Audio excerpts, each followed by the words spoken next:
Hey, this real estate portfolio has 14 properties. Before this system, every document request, every form, every contact, it all meant digging through folders and doing it by hand. Now the owner just picks up the phone and talks, and the AI do the rest. I built basically two AI systems to make that happen, one for the public and one for the owner. So there are basically two very different groups calling in. You have got the public guests, tenants, buyers, contractors, lenders who needs to be routed and helped, but should never hear sensitive property or financial details.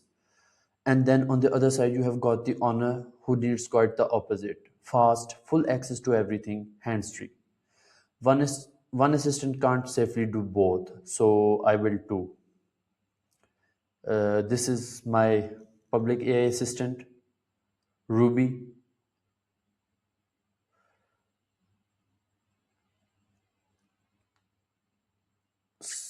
Ruby is a public facing receptionist. Her whole job is classify and capture, figure out who's calling, bucket them into a category, grab the right structured info, and never say anything she shouldn't. So, first of all, you can see it here that she adapts the greeting depending on whether she already knows who's calling. All the contact information is stored in this contact management sheet. So she just checks whether the caller is there or not. So if the caller is listed in that sheet, it just addresses the caller by its name. But if it doesn't, then it basically asks for the name. And then every caller gets classified. You can see it here. First, the seller, tenant, buyer, contractor, lender, and other. A seller call means grabbing property, address, condition, and asking price, timeline, and a tenant call means grabbing the property, the issue, contact info. This is structured CRM intake happening inside a normal sounding conversation. So here's the part that matters the most.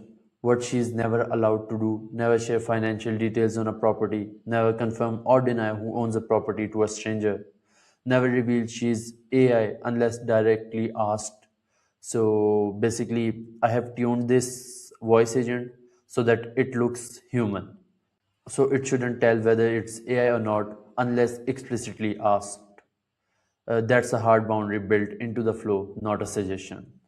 She doesn't transfer calls whenever either there's exactly four triggers: a specific extension phrase, someone asking the owner by name, a real property emergency, or a sensitive, time sensitive closing.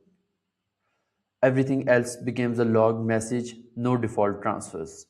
But if there's any issue related to all the four of these, then it just transfers the call. Now let's flip to Lashe.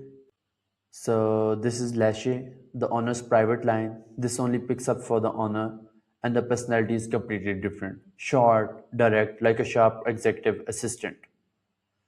And the owner can just say things like send the mortgage statement for 607 Ash or fill out the SBA 1919 for this property, and it happens. No dashboards, no searching, just call your assistant and it will get things done. So you can see it here, the Lashe SMS command center. Basically, it divides into the categories: documents, forms, reports. So what it does, it sends the document for the owner. If the owner asks for a specific document, list documents, property info, create packet, financial report, deal analysis, fill forms. Basically, it does everything for the owner. Owner just tell him to do anything and it just does. You can see I have called sub workflows for form filling, deal analyzer, financial report, basically for everything. So I'll show you those as well. Here's Here's the form filling logic. You can see it all here. One detail I really like here, it knows the difference between forms that need a property, like the SBA 1919, and forms that don't. like a bank, PFS, which covers the whole portfolio. It never asks for the information it shouldn't need. And then I'll go for the deal analysis. You can see it here. This one's important for trust. When the owner says analyze this deal, Lashe never does the math herself. She sends it to the tool and reads back the tool's answer. So here's what happens. She's not allowed to just guess at numbers. So the voice agent Lashe calls this workflow, basically this sub workflow, to get analyze the deals.